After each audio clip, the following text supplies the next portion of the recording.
My goal was to walk you off. I'll just say that. You just turn it over to me. And the only other thing is, does anybody think it's warm in here? Oh yeah, I'm dying. Somebody has a You're killing me. thing. You're killing me, Sherry. I'm fine. I actually haven't been I'm with with you, you, Sherry. Sherry. I'm fine. I don't know. I think the vote is. I think we have to take a vote 3-1. I'm menopausal. I'm thinking I There you go. You win. We're live. You win. You just don't want me. We are live. Don't get the honey badger going, I don't care. please. They can all know. All right. Don't get the honey badger going, please. Okay. Ready? Yep. All right, great. Let's go ahead and call this meeting to order. How about that? Sound better? Press 1, 2. You're good. Look at that. That's exactly. All right, we'll go ahead and call the meeting to order. We'll note that Mr. Morris and Mr. Woods are both, and Mr. Cottle are both absent with notice. So, Brian, do you want to go ahead and take it over from here? Yes. Thank you, Mr. Mayor, members of council. Tonight, this is a budget work session for the rest of the council. I will reach out to Councilman Woods, Cottle, and Morris and see if they have, I can get with them to kind of go over the same presentation. Just give me that one. That's in words, but it has to be right there. Which is not what it's supposed to be. So what I'd like to do is basically this evening go through the budget presentation. Also, you have in front of you the draft budget, and which you all have had hopefully an opportunity to look at. I haven't had anyone come and talk with me or Sherry, I don't believe. But what I will do is we prepared a PowerPoint presentation. This is the same PowerPoint presentation we'll be putting on for the public on May 4th to present the budget to the public. So with that being said, we'll just jump right in. Do you want to get the light over there? All right. This first slide is basically just a snapshot of Haymarket. As of 2003, the population estimates show, or I'm sorry, 2013, the population estimates show that we've grown from 1782 to 2010. That might be too dark now. Yeah. Well, I know, but I'm saying like for our. Can they see for the video though? They can't see that anyway. All right. Well, it's going to be a verbal. Basically, we've grown from 1782 in the 2010 census to approximately 1959. We are quickly approaching 2000, if we haven't already. Most of the remainder of the statistical data comes from the 2010 census, and essentially Haymarket makes up less than 0.5% of the county's total population, as you can see on the slide. You also have, just so you all know, you have slides that you can follow along in front of you as well.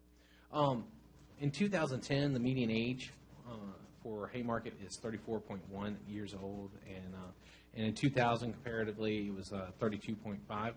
So the trend shows basically a slight age increase, but also points to a community that's remaining younger and not showing aging trends. Consequently, the 2013 estimates also show a median age of 34.1 as well. Our median household income is approximately 22% higher than the median income in Prince William County as a whole. In general, the town has a slightly, I'm moving on to the next bar. The town has a slightly higher educated population than the Prince William County region, having 44.5% having a bachelor's degree or higher compared to 38.1% in the county. Overall, what these statistics really show us as it relates is that we have a growing population that's highly educated and not aging. Well, of course, we're aging, but we stay remotely young, so there's an attractive component to the town of Haymarket. These trends bode well for a bright future in Haymarket. Next graph demonstrates basically the town saw significant growth in the years between 2000 and 2010. Most of this equates to the fact that we've had several developments constructed during that time. In essence, this trend should continue, but will eventually level out in the decades to come as there's less developed land.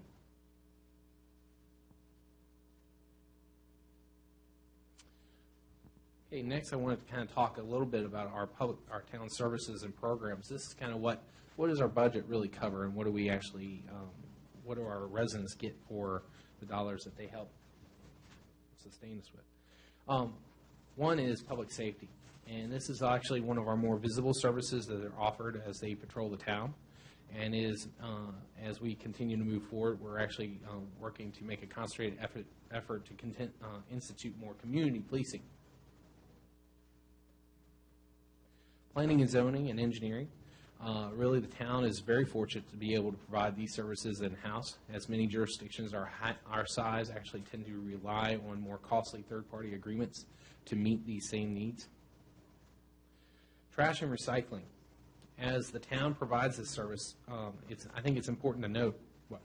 Oh, it didn't go. It's there. The average household homeowner would actually pay approximately $230 annually for private curbside pickup, or would need to run their trash to a convenience center located in the county. Another perk is that the fact that town contracts residents can, Another perk is that through the town contract, residents also can dispose of larger items such as refrigerators and other such items.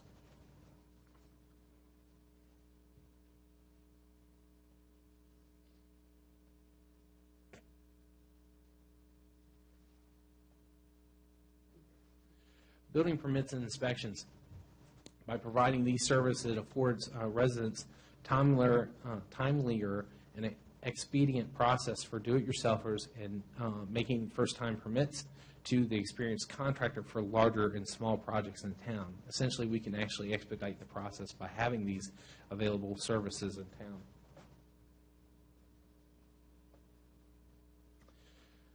Historic museum and exhibits. The town provides an art and appreciation of history by making the museum centralized standing feature within the town, and putting a continued aspect for residents on learning, interacting, and visiting.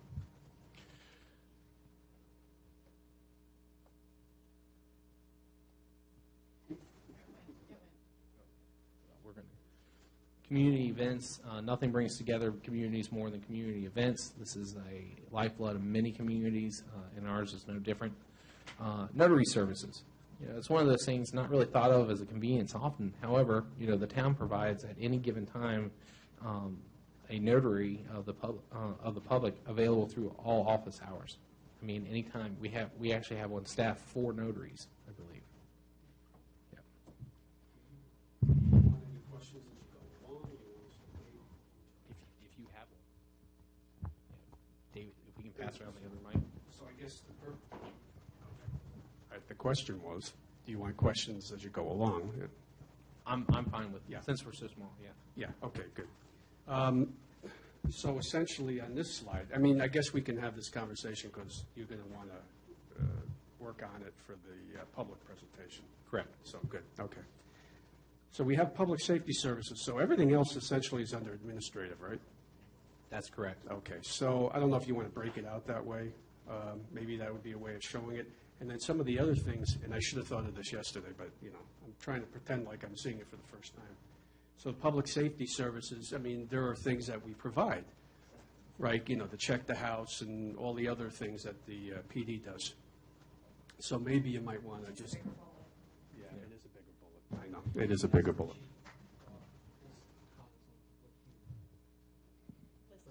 Yeah. Yeah. Right. Well, I think what's important though is I don't know if we really want to get too much into the details. I think that's something I can highlight and bring to the presentation. What we're really trying to say is rather than separating out between what's administration, what's the truth is these are all services the council provides, or the town has decided to provide over the years, or since its inception, essentially. So A better way to handle that might be to leave it the way it is, but when it comes to it, just talk to it as, say, under public safety, we do X, Y, Z, just a couple of bullet points, not actually written up there, but that you elaborate on and tell the audience that here's some of the highlights Will do. And that would take an extra 20 seconds or so, but wouldn't clutter up the slide anymore. Correct. No, I would agree with that. Any other questions? No, I was just thinking Sorry. maybe statistics that would, I mean, because you think, okay, we have this police department, but, you know, the fact that we made and closed X amount of drug arrests, this amount of, I don't know, I just think that a little bit more detail. Well, I think that's Those do go into the report. Right. The monthly, reports on the fact that we don't have crime. Right. yeah. I think we're kind of missing the point. The reason we shared this with you, with the audience and with you all as the council, is really to understand that, you know, these are the services that the tax dollars are going towards providing. All those things are wonderful, great notations, but at the same time, that's not really since we're doing a budget presentation, that's really not really the focus. The focus is more kind of like, this is what your dollars are going to, but I think you can elaborate on some of the highlights that. Yeah, a couple of these do. highlights, but this is not a place to justify it. Correct. I don't think you need to. I mean, especially as we get into the latter part of when we actually get into the budget, you see what we've done. So, did you have anything else, Joe? No, I'm not suggesting that we overwhelm it. We just clarify it, that's all. Because there are some good things that are being done, and it helps, in a sense, it helps to define the budget.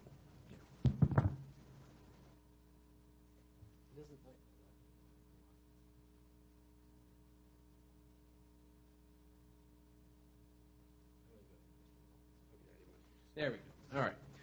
So let's talk a little bit about the 2015-2016 budget process.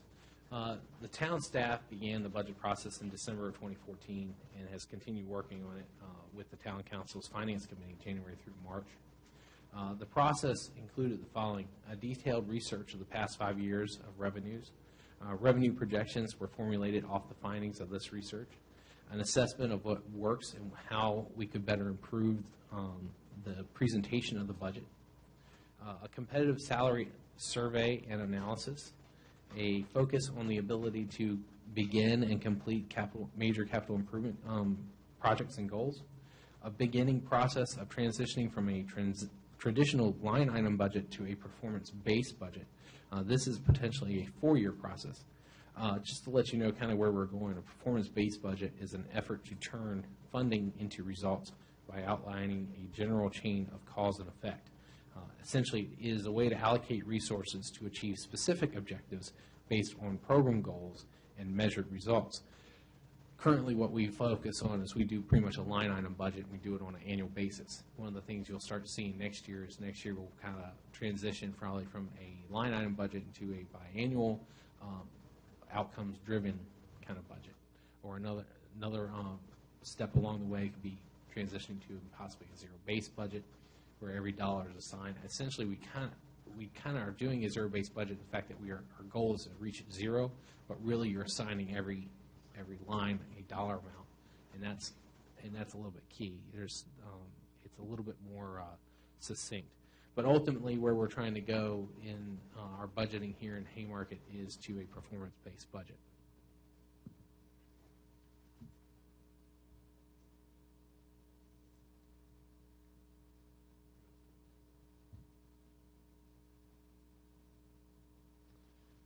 Okay, so let's talk a little bit about what the goals of the budget were.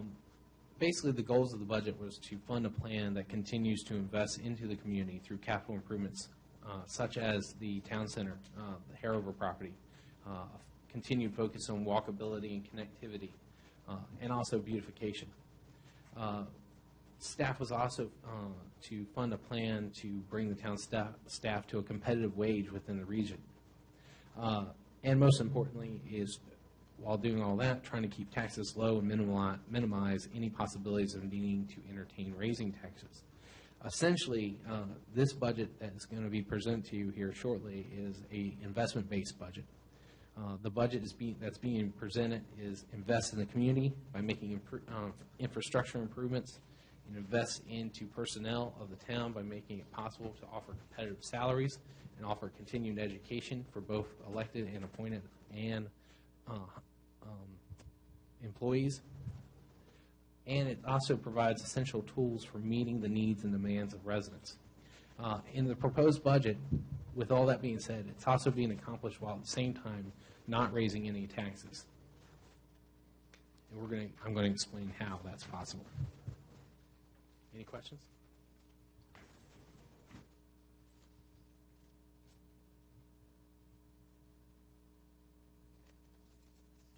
think hitting the space bar would do the same thing.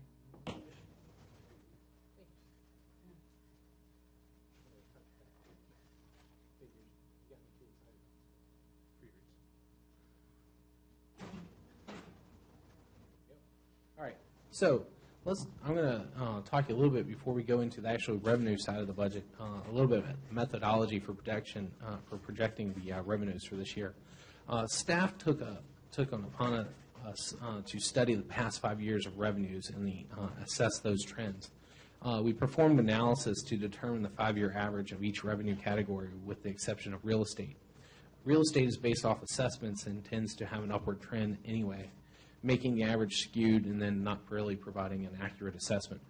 Based on the 5-year average and the current trends, we generated a conservative but accurate projection.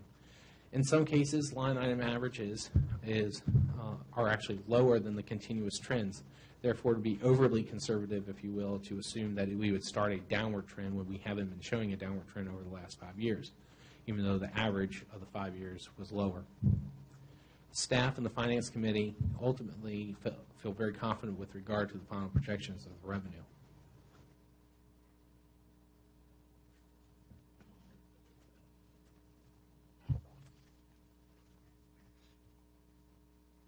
Okay, so we will now basically turn to look at the first slide with regard to the revenue budget. And rather than going into details, I'll just kind of let you all kind of look over it, and I'll be happy to answer any questions. What? Oh, yeah. Sorry. You moved that. No, you're fine.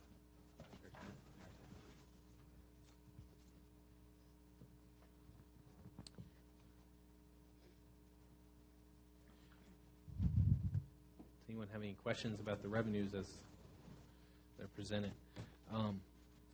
We will make also this draft available. It'll be available on the night of the public hearing as well as probably hopefully before. Pam, since the rest of us have been working this for a while.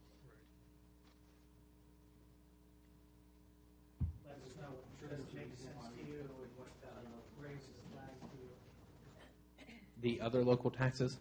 Well, if you actually look into more of the details of the budget, really what we did was I took all the major line items. Other local taxes basically includes the following. It includes sales tax, receipts, meals taxes, consumer utility tax, bank stock tax, business license tax, and cigarette tax. So it's basically a combination of all those taxes. They're just like our other taxes. Most of everything else would come from like the general property taxes, which would be separated out. And then all the rest of our revenues really come from like permits, fees. I don't want to start reading everything down, but basically that's how it came about. So it looks like a larger amount, but it has those group of taxes included in it. So the takeaway here is that the town does not rely heavily on property taxes to fund its services. Correct. So the residents should know that And the residents, in seeing this, would understand better that we're not relying heavily on property taxes, and that's just a small part of what we do. Correct. Anybody else?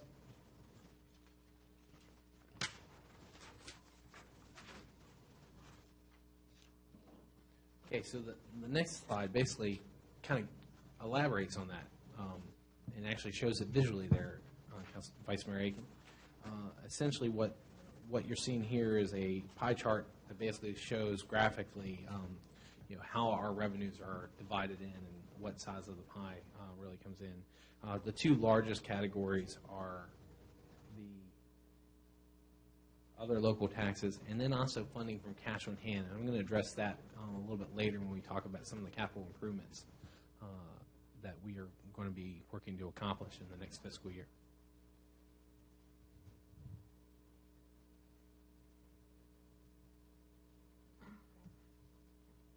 Ready? You want to move on to the next? You got revenues, you also got expenditures. So, once again, I'll just kind of let you all kind of review through the expenditures, and if you've got any particular questions, I'll be happy to answer.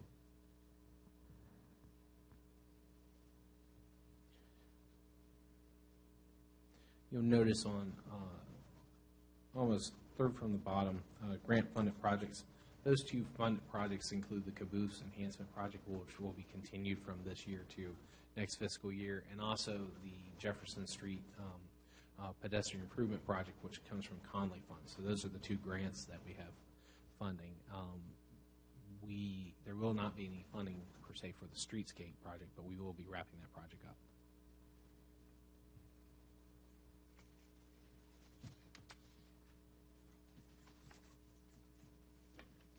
All right, if you have no questions, we'll move on. Once again, I wanted to kind of provide almost a visual of how the budget kind of breaks out with regard to expenditures. There's one little mistake on there. We do not have a line item called expense type. That's just supposed to be the title of the database, but I'll have that corrected. It's 0%, so. Correct. It is 0%. I think one of the things that's important to note is that through the budget that's being proposed, actually we've really kind of worked on trying to level out the expenditures. A lot of times when you have, especially when it comes to public safety, there are additional expenses that are included in public safety that like maybe a town administration wouldn't have. A town administration our size wouldn't have a fleet of vehicles. However, once you get a little bit larger, those kind of things creep in, especially for our neighboring counties and cities. However, one of the things we've done is we've been able to level out come closer to the leveling expenses because both the administrative and the public safety departments really for the town are very much equally important, just have different goals and objectives to serving the residents of the town.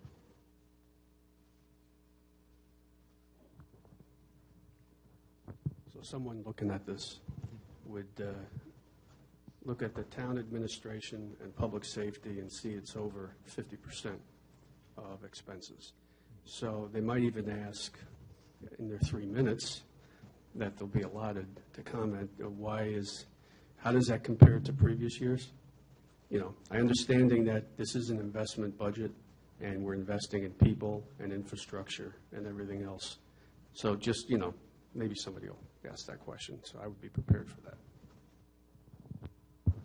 One answer to that would be that the town administration and public safety percentages are much less than in prior years because in prior years they encompassed maybe 80% of the budget. Right now, because we're having this major investment that is skewing them downward. Percentage-wise, dollar-wise, they're what they used to be anyway, but percentage-wise, they are skewed downward this year. Well, and ultimately, as you make these, as the town council and probably in future councils make these investments into the community, you're going to need the staff to actually, run them and make sure they get maintained and all those issues that come up whenever you have facilities and property. Yeah, if you take $1 million out of that, No investment. and in past years there was very little investment. It was all saving money for Streetscape. Any other questions?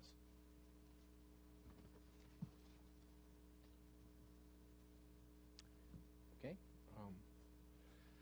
Next, I wanted to kind of talk a little bit about this. One of the things that we had three focuses really of the budget: keep taxes low, invest in the community, and I'm going to talk about that one a little bit, and then also invest and see if we can draw ourselves up to a more competitive wage for our employees. So one of the ways we did this is we actually went into what we've deemed as a competitive analysis salary adjustment, or CASA. You'll probably, we live and die on this world of local government with acronyms, so I figured we might as well have our own. So that's the one we came up with. Essentially, what this is the CASA, if you will, is actually built into the budget. It's already funded in through the proposed budget, as public has seen. The CASA is based upon a multi-approach salary survey based upon surrounding jurisdictions surveys that they had actually utilized in the past. We looked at several dating all the way back from 2007 through 2010, and then we also used some of our own data and actually a study that was recently done, not within the area, within the city of Harrisonburg, but it did do some comparable towns were included into that survey, just to kind of see where do we meet up in comparison to attraction and retention with regard to any kind of employment here at the town. The results indicated that in some positions, the town actually is not as competitive in salary wages as other surrounding jurisdictions. If the budget is approved, the administrative staff will basically then perform performance reviews and potentially provide merit raises based upon the revised salary scale for each job's position.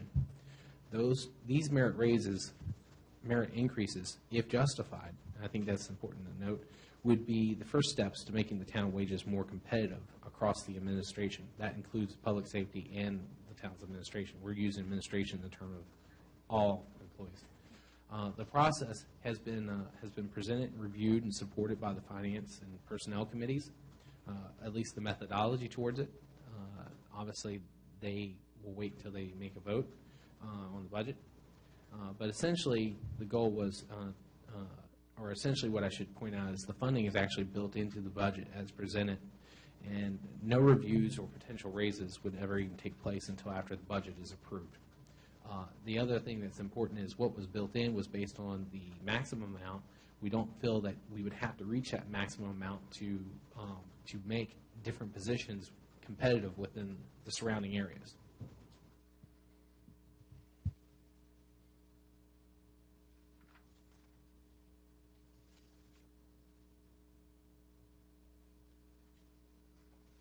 Any other questions? All right, we're steamrolling ahead. Okay, so one of the other things I wanted to talk about for you all is kind of go into a little bit of the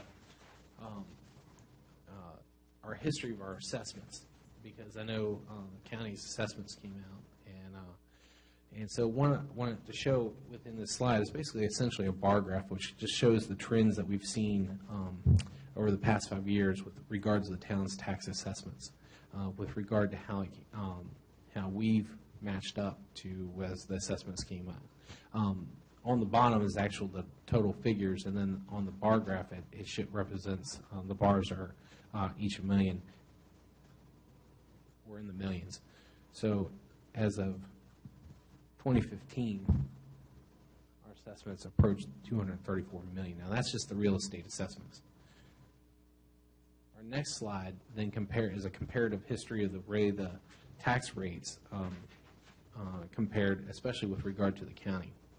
A couple of things to notice, and it's very slight notices, but you should, I think, is important, is that from 2010 through the current proposed budget, getting too loud, there is the town's tax rate has a slight downward trend consistently. As the town has not taken advantage necessarily of higher assessments, we've continued a downward trend to try to remain as tax neutral as we can for residents. The county's rates, actually, for the most part, do show the same trend.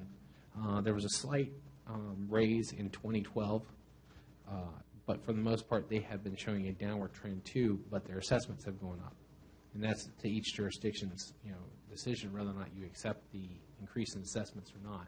Historically, what this shows is the town has not. We've actually been lowering our real estate tax rate to remain tax neutral, so we aren't getting any additional revenues in by the tax rate assessment increases.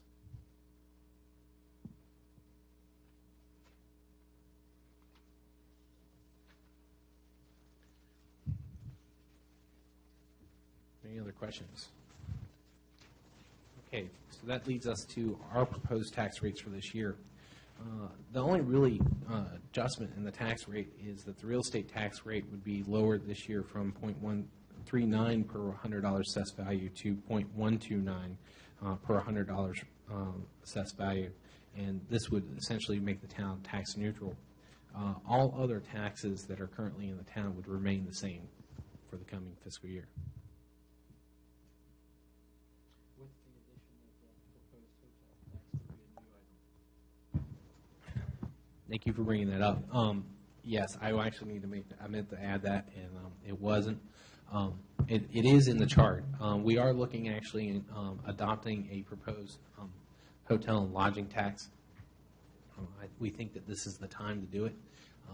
And so that tax rate would be set at 8% as it is proposed. How's that compared to like the other localities? I mean, where'd you get 8%? 8% is basically it's about the average. I'm not going to, there's many jurisdictions surrounding us that do have lower. I don't believe anything is higher. But that was what the rate that was set. Obviously, that's something we can certainly look at, but we're not going too high by setting it 8%. But there are jurisdictions with lower tax rate hotel. So, for example, like Prince William County this would be not in addition to Prince William County. This would be just the town's tax. Correct. Correct. Do we know what like Middleburg is? I'm just curious.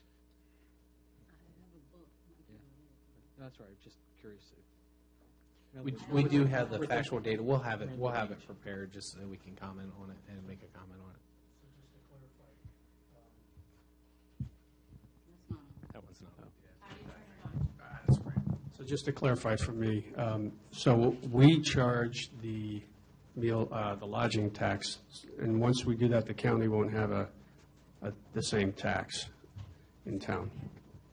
So if we charge the lodging tax, the county won't be charging the lodging tax. Is that correct? It's like our exclusive tax. Oh, okay. That's an exclusive tax to the town. All right, good. Okay.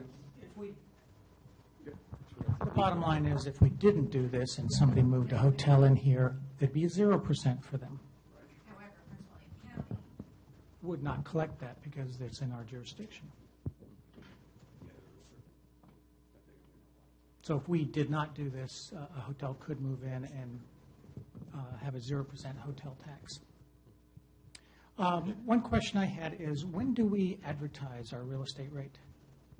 That will be advertised. I mean, all the tax rates will be advertised and hopefully adopted at the May meeting. Okay. We will also have the public hearing on the budget for at the May meeting as well. All right. So just a thought about that lodging tax, just what we're talking about it. So perhaps, getting to know what's around us, maybe we can make it more attractive to ensure that we have somebody come into town who wants to build a lodging. I don't know. I mean, we'd have to do the economics of it, but I think it would be worth taking a look at that. And when we have that discussion, then we can set a rate. I really, What I'm saying is, we set the rate such that it's competitive and maybe undercut what's around us. That's what I'm saying. And we still make out. I'm not sure. Well, I think that one of the things is, as we're entertaining this certainly we can do. We can actually add some comparative, and yes, that would make it. That's something. That's an issue that should be looked at. Essentially, what we looked at was when we looked at the rates that are surrounding. I mean, some jurisdictions are already at 8% already, and it was one of those things. It's going to be, if we set our rate now at 8%, that is what it is. Where it might be harder to come back later, and if you ever want to increase it. I think a hotel looking for some place to build, the lodging tax is going to be a minor thing on their radar. I believe that they're going to be looking at location first, other competitors and that sort of stuff. And remember, when they advertise a rate, the lodging tax is not in there. So they're advertising $60 a night, $160 a night, whatever for their hotel room. So that's a pass-through? These are a pass-through. It's when you check out, you get hit with these. And so people don't, very few people, I think, actually choose a hotel based on lodging tax rates. Most people don't even know them until they check out. So just a thought. I think the attractiveness of the area is what we're looking at would be the incentive to come here. I mean, just because there's nothing in our area. I mean, except for Gainesville. Gainesville is the closest, but Well, what is the comprehensive plan saying outside of the town, to the west and north? What is that saying? Wasn't there some ideas for some lodging being built? And if I were a developer and I were running a lodging, I might consider that as a negative in my decision-making. I don't know. I'd have to defer to Marshawn. He could respond to that. But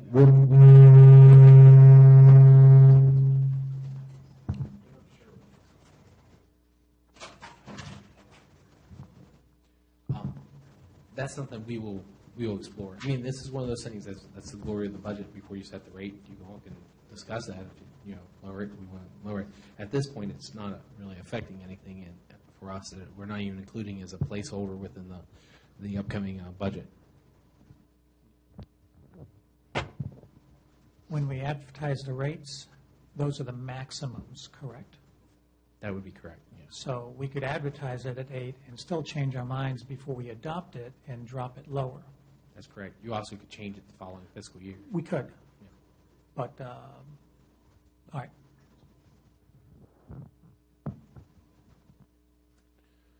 Okay. There's no other questions about tax rates.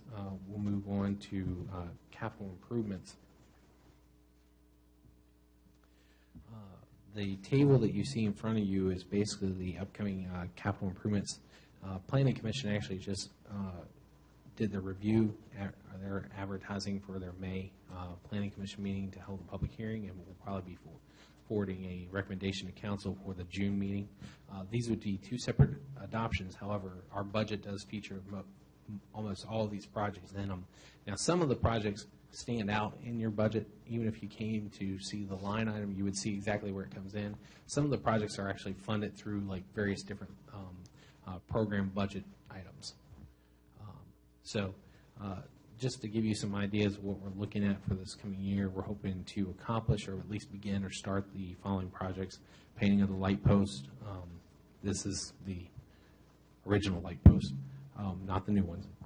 Benches, pads, trash cans and bike racks, crosswalk repair. This would be going to stamped asphalt at our major intersections where we currently have brick, which is showing deterioration and is a lot more susceptible to maintenance. Shared use path, that is the Conley Plumbing, which is being used for the Jefferson Street, which is a shared use path coming from originating just beyond where the replaced bridge will be down to the main light at Washington Street.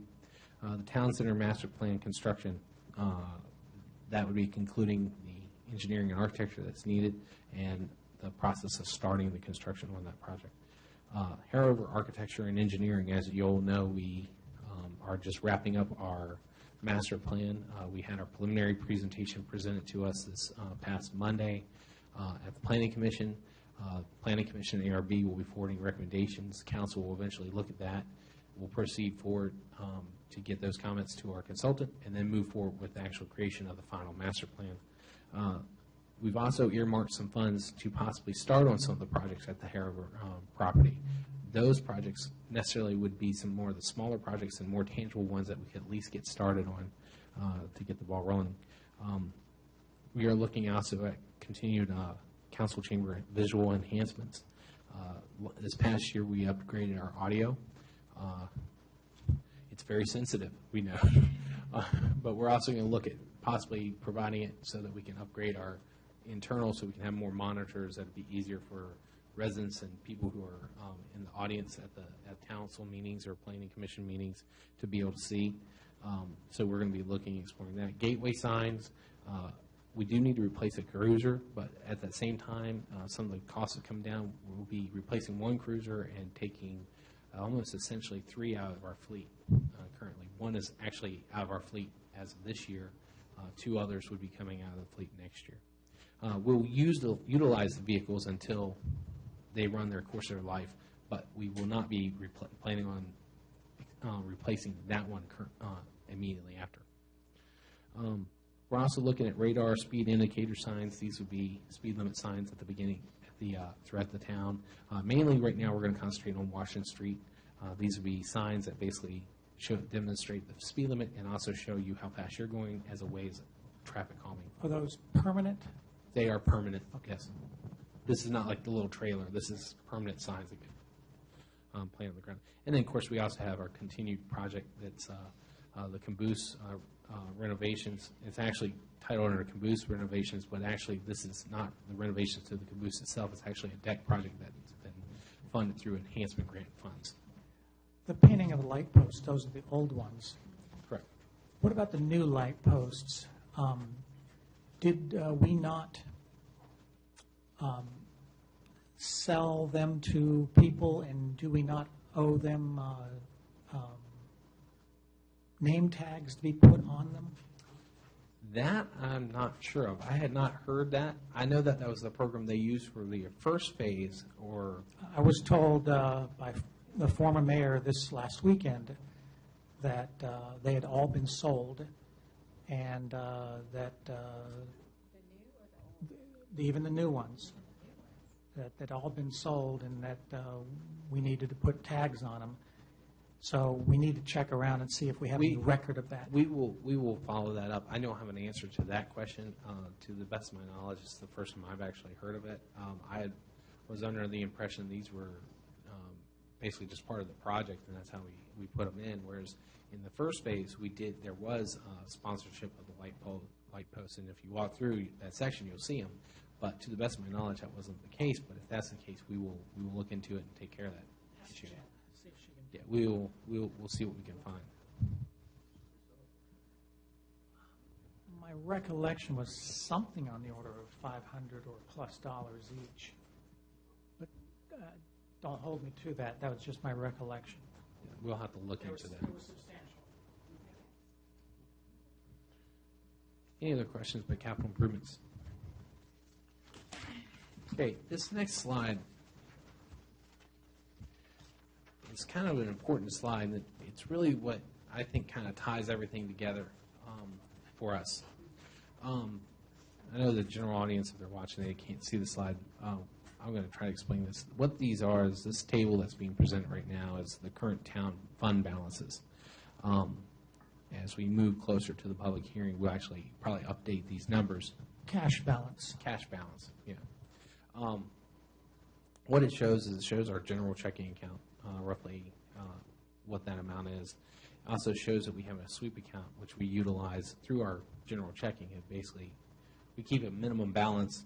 Maybe Sherry can explain this if you have any detailed questions, but we keep a minimum balance in, and then it takes anything that's also in there and it sweeps into another account, which is a little bit higher yield.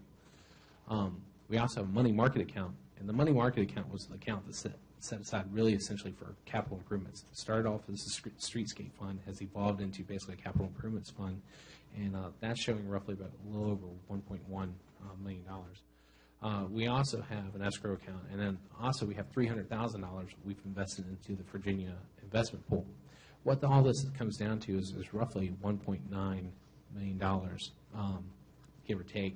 Actually, it's 1.9 plus in our accounts currently. So the next slide show, we go back to our revenues, and what you'll see is what we've done to fund a lot of this investment into our capital improvements into this year is actually bringing on from cash on hand. The cash on hand roughly is by transferring $978,000, give or take, basically means that we can fund these capital improvements while at the same time not have to completely deplete our reserves. At the end of the fiscal year, and I don't even anticipate that we're going to be able to get everything completely finished within the next fiscal year, the town's still going to have a very healthy reserve of $1 million. Plus, we have investments in through the Virginia investment pool, which is not calculated in that. That means we also have $300-some thousand that's going to be growing through the investment pool. I beg to differ. That was calculated in that Okay, 1.9. yes, I apologize, yeah. That was calculated in the fund balances. That's correct. But we have $300,000 that's in an investment pool. What this says is basically, no, what Vice Mayor Aiken was saying is the Virginia investment pool was utilizing that calculation of the $1.9 million. So I think what we're saying here is we have 1.9 in the bank. We're talking about taking 0.9 and using that as an investment, which will leave roughly $1 million as a, right, it'd be 700 in our bank accounts and 300 in investment pool. That next year's budget, you would still have at least $1 million in cash on hand.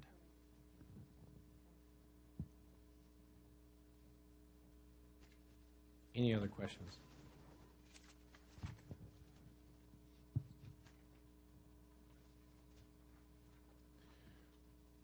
Okay, well, if there's not, one of the things, I don't have it, but I will add it. I wanted to make sure that we did talk about some future considerations. The proposed budget works the way it's presented. It really gives you all the ability to make significant investments into the capital improvements that are needed to better improve the town, improve the livability, improve the even the beauty of the town, while at the same time it doesn't deplete your reserves. With that being said, you still will have money, but at some point next year, we're going to have to start working on how to build back up these reserves. You're very fortunate you had previous councils who have built up those reserves, either through savings or from just a matter of trying to decide, taking the time to try to decide what is the right project for the town. We've moved and we've progressed. Now we've got projects that we want to get done from the town, and you're all in a very great position, the fact that you actually can do that without having to necessarily go out and borrow. So with the budget as it's presented, and I'd like to elaborate on some of those issues for future considerations, some of the things that the town's going to have to consider is eventually you're going to have to look at your taxes, and we're going to have to look at how to replenish this fund so that you can keep on doing these projects. If you can get to the point of cash flowing projects, I think that's, for me, and I think that's admirable because most jurisdictions can't, and you all have the ability to do so. It just might mean delaying a little bit of gratification right for the immediate projects. With that being said, though, you also have the ability that you can look into possibly going out for municipal loans. But these are future considerations. This is not about next fiscal year. This is about fiscal years to come. And I think those are some of the things that you're going to have to keep in mind and keep in the back of our head as we move forward with this fiscal year. Okay. How does the assets that we have, not the cash on hand, how do the assets that we have and the potential for perhaps divesting, how does that play into it? You might want to talk. I don't know if you want to talk about that, but you might want to consider that as part of the discussion if we're going to be talking about the future. Well, I think when you talk about future considerations, I think that's something that you all have to seriously consider. The one thing that I would say, having gone through this entire budget process, I would be prepared to recommend to you that having these properties at one time, while it looked very promising, it actually is probably not the best revenue generator for the town. Ultimately, having the properties really in general, it's one of those things is what are we going to use it for? And when we look at some issues like the Hanover property, I think there is a desperate need for some kind of parks and recreation within our town. We don't have any parks. We don't have any place to recreate, whether that be passive or active recreation. Whether or not you need the dwellings that are on there now, that's a policy decision. whether or not, those fit within the scope of it. But for the most part, I think we want to hold on to the Harrover property. However, some of the properties that we do lease out and some of the conditions, this is a drain on us. And I think, we had a resident bring up this issue is that, we want to make sure that, if we're going to have the properties, are they funding themselves? And I think that's something we have to consider. One of the things that we try to do in our most recent draft is, we still keep a detailed record of what we're spending on each building, even though we're lumping all this. The proposed budget lumps all the public works and all the maintenance on the buildings into one, because really what it came down to was it was trying to figure out, well, what is one portion of the office building going to cost for heat or electricity, and it was one of those things. It didn't make sense. We do cover those things in our rental rates. However, that's one of the things that I think you need to look at as you can take on future considerations. Do you want to continue to be in that position? And that's something you're going to have to consider. A couple things to bring up about your assets. Also, on the flip side of that is our debt. And of course, we don't obviously put that up there, but we do have, what is it, down to about $900,000 for the Harrover property in debt. And of course, that had been a consideration I know in previous councils of paying down that debt, that maybe we take some of this reserve and pay down our debt versus just keeping this at some type of table. The two buildings that we talked about, I wonder how we are, and I don't think we've ever done any type of study. That we had criticism in the very beginning that they might be draining, that we didn't have a plan for this. But there was also a possibility of a repayment of, I think it was 5 to 7 years. We were looking at actually being able to pay for those buildings, or at least the lease amount would go in to repay. So I'm curious how we are today with that. With the rentals that we've had since the inception of the buildings, and that we put, what is it, like $250 and $350 towards these two buildings. Where do we stand with that? Did we recover a part? Are we on type of a plan of, are we at 7 years, or are we at 15 years for a repayment of those? Because those would probably be consideration to look at as possibly selling those, and if so, what is their value today? Those are all questions that I don't think we've ever taken the opportunity to look at, but they kind of play a part of this, our assets, our debts, and what do we repay? What do we keep? What do we not keep? So, just questions for thought, really. Very valid points. So, is there any other questions? No, just. Okay. All right. Well, the last thing really to review is, what does this all look like when you get it together? And essentially what it comes down to is, you can see the revenue side is matched up to the expenditure side, does balance out. It equals, we got it to zero. And I would really kind of re-stress to, I know we don't have all the members of council, but here and for the general public listening, really what we've been able to accomplish is it's very much an investment-based budget. The budget that is being proposed takes into account the goals and strategies that the council set out for when they first took office and went through the strategic planning exercise. It's a budget that's set to make significant investments into infrastructure. I think it also makes significant investments into your employees, into your staff, to make them competitive. And at the same time, you didn't have to raise taxes, or well, I wouldn't say you're basically remaining tax neutral, but we didn't have to make that consideration that we'd raise taxes. I think there are some things with regard to those future considerations, and I will actually put an additional slide together that will talk about these, or at least that we can elaborate on. You do also have some other assets out there that you could utilize to help catapult and offset some of the other additional costs. In our preliminary findings in this fiscal year, we might be get a little bit of sticker shock on what it's going to take to actually redo this project, and as we learn with the preliminary presentation of the master plan, and what it would do to do a full-scale plan ever Harrover. With that being said, though, that doesn't also stop us from possibly partnering up with other entities, mainly like, possibility, especially with Parks and Rec regard, there might be some possibilities to reach out to Prince William County to see if they would be interested in working with us.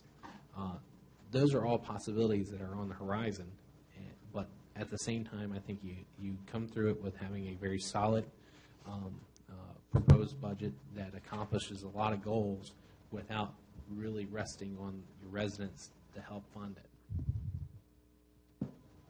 So I'll take any other questions.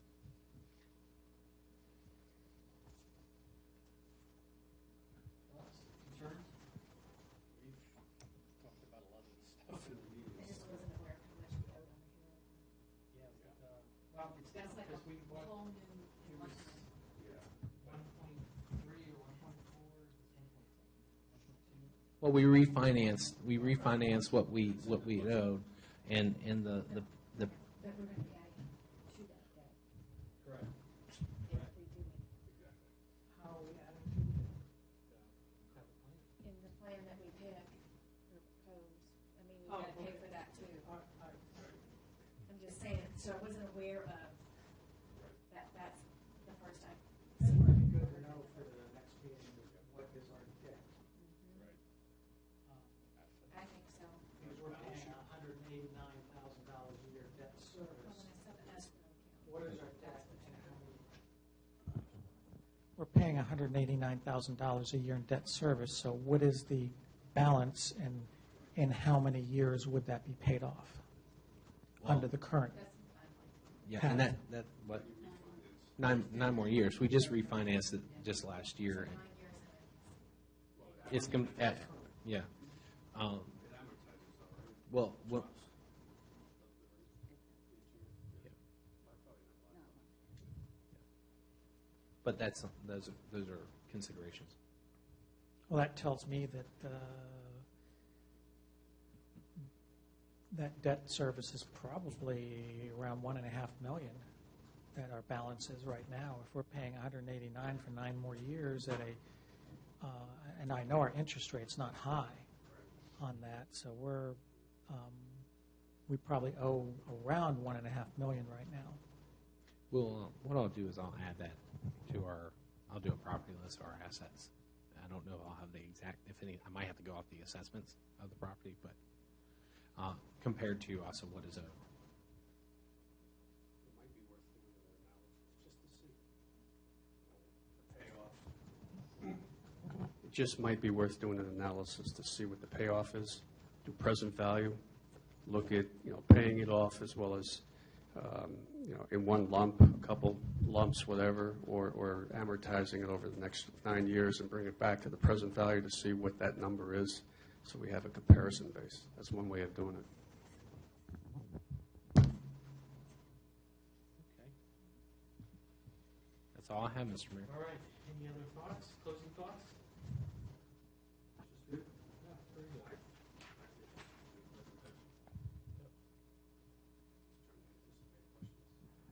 Sherry, any of your thoughts on this? I have none. My question is that when we go over this, and at Citizens Time, what happens if they bring up the current budget that we're in versus where we're headed? Is that something that's potentially going to happen? Yeah, because we've had comments that we're like negative $250,000 or some crazy number right now, or we're right in line with our revenues and expenditures. Well, there's some areas of concern, but not to that degree. We actually are going. I don't want to surprise our finance committee members here, and so. But we actually probably are going to need to look at doing an amendment just before we get to the end of the fiscal year. But we actually had that. We actually built that into the budget. That's one of the line items. If you look actually at the large draft budget format we have. You will find in the expenditures you have what's called a general reserve. That's what that general reserve is. It's actually not our reserve.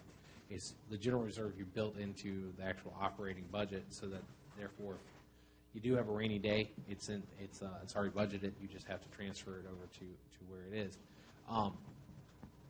With that being said, yes, that's always a possibility. I feel but like that probably will come up to make sure that the budget we're headed for next year feel like that probably will come up.